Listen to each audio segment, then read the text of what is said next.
Morning, everybody. I've been involved in the project through MAL for the last couple of years, but it's only been, I think, in the last, 6 weeks that I've joined the project management office and got into the detail of the project. So Mal's stitched me up with an introduction of the project. He's been working on for 2 years, and I've been working on 6 weeks. So let's see how we go. First, I suppose, I work for Everyone Active. We are an organisation that manages leisure centres on behalf of local authorities. I'm privileged enough to work with 5 local authorities in the area: Sunderland, Middlesbrough, Redcar, Cleveland, Scarborough and Rydale. As an organisation with the longest established leisure management contractor, we now manage 173 leisure centres in England. And part of what we try to do is encourage people to be active for 30 minutes 5 times a week. So that fits in very nicely with what we're trying to achieve here. And I think personally, I moved to Saltburn back in 1983. I've worked in other parts of the country, but I live back in the area, not in Wynyard. And I think that I've got a great affinity for Redcar and Cleveland and Middlesbrough, and I really want to put some effort in to see if we can make the lives of the people in this area better. And I think the rest of the project team that we're working with all feel the same about the area, and we're trying to do something that is different but actually makes a difference. We all know this, but I'm going to take you through it anyway, because we're not making the difference we need to. Cost of physical inactivity to healthcare services, £1.2 billion a year. Mal's got the information there. Cost of the economy estimated at £7.4 billion a year for the cost of inactivity. 20 million people, inactive adults. And this is the one that gets me most. 1 in 6 deaths can be contributed to lack of physical activity. So huge numbers, but I suppose they don't mean necessarily a lot for individuals in our area. But we all know the benefits of doing physical activity. So I think this is probably like smoking was 20 years ago. We all know we should be more active. We know our population should be more active, but it's difficult. It's finding the time. To try and summarise that, I was Googling a quote this morning to see how I could sort of summarise the fact that how beneficial activity is to the rest of the people. And I found this lovely quote on the internet, and I recognised the name at the bottom. Thought he must be a clever chap. So, and it's actually the gentleman presenting next, who I've not met yet, so hopefully he's in the room. If exercise were a pill, it'd be one of the most cost-effective drugs ever invented. And that's the bit we need to remember today, that actually we've got to make this change. We know that physical activity is beneficial not just to individuals, but also to the wider society. And today is about trying to get everyone working together in the same direction. So why does something have to change? Because we've been here before, I suppose. Sir Liam Donaldson, Chief Medical Officer. There are a few public health initiatives that have greater potential for improving health and wellbeing than increasing the activity levels of the population. The most worrying thing about this for me, that was in 2004. And really, what have we achieved over the last 14 years? So I work in obviously the leisure sector, and I know we've got a nice diverse group here today, but part of my job is to try and get people more active more often. And we've undertaken a number of initiatives over the years through Sport England, through funding through local councils, and we might get 25 grand and we'll put some Pilates classes on for 10 weeks and we'll get some good numbers. Funding stops, classes come off. And we've been working like that really for the last 14 years, and all the statistics will stay. The activity levels have stayed really stubbornly low across our population. So what we've been trying to achieve, I think, is not working, and that isn't just within Redcar and Cleveland and Middlesbrough, that is through the whole of the country. And I think during that last 14 years, we recognised that physical activity is even more important than it was 14 years ago. I don't think there's any evidence out there suggesting that this isn't the thing we should be doing. The start of this project, if I can take you back, and I wasn't involved right at the start, and some will be familiar with this document and others. This is the government strategy that was published back in December 2015, and that was really the start of this project. And I think that also the start of this project was, it recognised that physical activity wasn't just about individual levels of of how fit people are, but it also looked at a number of wider things. And this looked at 5 pillars. And this is really interesting for me because I think we can probably all recognise this, that yes, the first column there on the left, physical well-being, we know that if we're fitter, we feel better about ourselves, and individually we've got better health outcomes. But it goes much wider than that. We've all recognised in recent years the benefits of physical activity for people's mental well-being, which is really on the agenda at the minute. Individual development, I think that's fascinating. People's self-esteem and confidence obviously is improved as well. Social and community development, we know that being physically active and working out with other people, no pun intended, definitely helps with social isolation. Volunteering can help with people as well. And then the wider benefits it brings to society and for economic development as well. So this is the government strategy, recognising that physical activity isn't just about that first column about physical well-being. It is bringing all those other things together for benefits. You don't need to read all this, but this was, I think, it's fascinating. I don't know how many pages that document was. Do you know, Mal? It was quite a thick document. I printed out one paragraph in there. Sport England will be able to tell me because they're here. So one paragraph in there, page 14, was the start of this project. And it challenged Sport England, I think, to do something different with its funding and its remit to increase physical activity. And the difference here is that it's obviously asking us to work with Public Health England, it's asking us to consult with health wellbeing boards, and it's bringing that wider group to the table to try and increase activity levels. And it is something that needed to be a very different project. It's taken me probably 3 to 6 months to get my head around the project because people keep saying, when's it going to start and what money am I going to get? And we'll come on to that a bit later. But I've now got my head around why. So the local delivery pilot, there's a core team managing this project, which the logos are at the bottom: Redcar and Cleveland Borough Council, Middlesbrough Council, Middlesbrough Environment, City, and Everyone Active. That project group was established back in 2016, and they've been quite through a rigorous process with Sport England to get to this stage where they've been awarded one of the 10 or 11 pilots. It's been an extremely competitive process, but I think we're really pleased that we're the only, well, not really, yeah, we are pleased. We're the only pilot in the North East. I think that's really good for the area.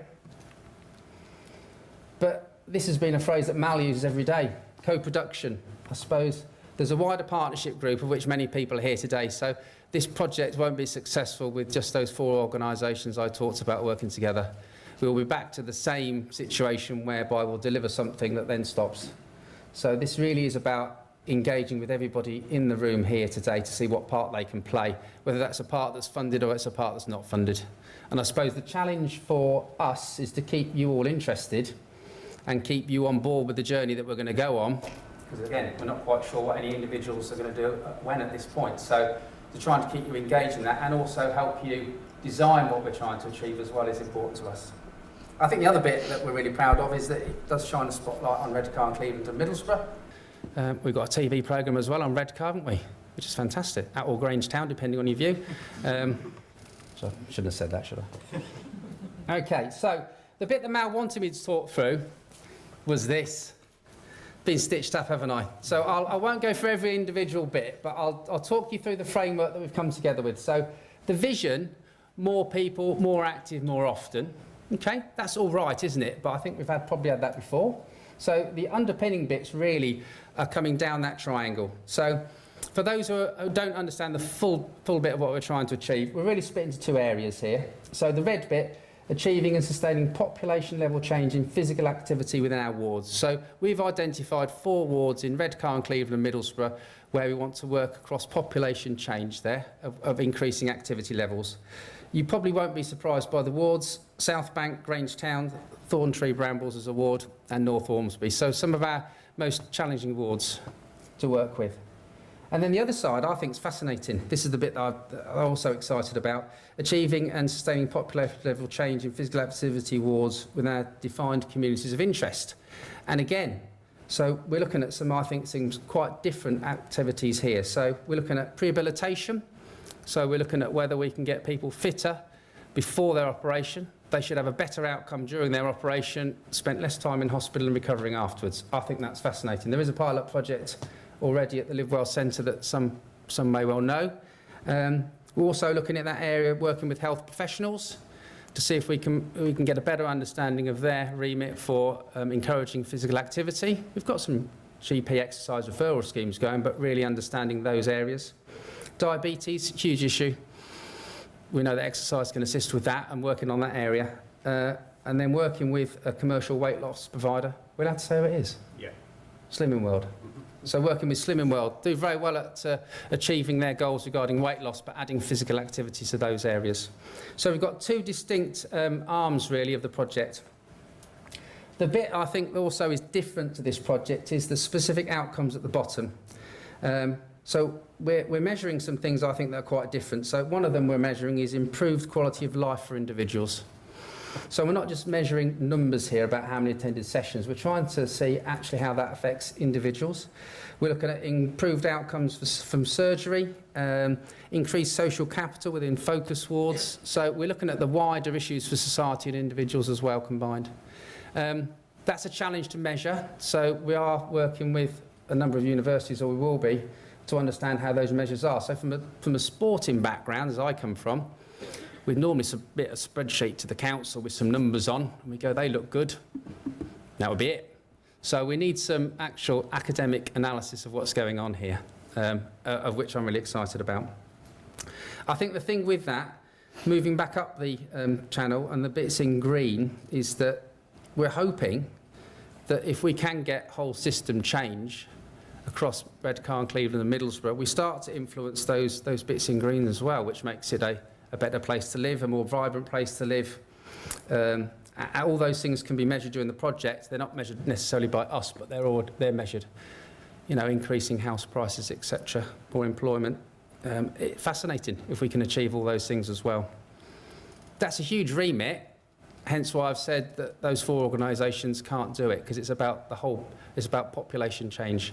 We need everybody in the room to have their little bit, understand where they can fit into it. Which brings me to the onion. Don't know if anyone's familiar with the onions. Some of you are. So, population level change requires whole system approaches, and I think in the past I've certainly worked down at the individual level of trying to get people active and trying to get people active more often. This is suggesting this onion, which will be explained much better later on. I'm giving you a little warm up for it. But actually, as Mark alluded to, the next bit out from the onion, the social environment, is how you relate to the other individuals that you know and how they influence you. It's also about organisations and institutions, and we need to be working certainly with businesses. They employ a lot of people within the area and how they can influence and help with physical activity within the workplace. It's about our environment as well. I mean, since 2004, it's not easy to cycle anywhere, isn't it? I don't get on a bike anymore. Too many cars on the road. You just jump in your car, don't you? So actually that's making things worse rather than better. And then policy. I think the policy bit's fascinating. We're hopefully engaged with Redcar and Cleveland and Middlesbrough councils, and therefore policy change certainly within our area can help as well. But I mean, smoking was in the news yesterday, wasn't it? I mean, smoking 15, 20 years ago, we knew it was bad for us, but things was changed. It's changed dramatically, hasn't it, in the last 15 to 20 years? To the extent that my daughter walked down the road and pointed at someone going, he's smoking, which is a bit embarrassing. But there's been a huge change, hasn't there? And part of that change has come from policy, hasn't it? Regarding advertising of cigarettes. They're now behind a counter, aren't they? And they've now got horrible things on the front, I understand, of the cigarette packets. So I think we've recognised that it requires a whole system approach. And that's why I suppose we've got everybody in the room today to say this is different. Can't tell exactly, well, yeah, the project has started, but we need to figure out everyone's role within this project. And I suppose this is a slide I've stolen a lot of my slides, from Sport England. I'll go down to this in a minute. So this was the side of Sport England, is it all trying to get to work together in the same direction. I think at the minute we're all working in our silos, we're all doing our day jobs, but our remit is not the same, and our direction of travel is not the same. If we can bring everybody else within this room together to start to work in the same direction, hopefully we can achieve the system change. So summary, the scale is huge, isn't it? Because no one's done this yet. We've been struggling for 14 years. So scale is huge. We're viewing this as a 10-year piece of work. It's a long time, Mal, isn't it? Okay. I'm hoping with the passion and commitment that we've had so far that we can make a difference. And I'll leave you on that slide there. If we can all work within the same direction, hopefully we can start to make the changes we want to across the society. That's it. Thank you.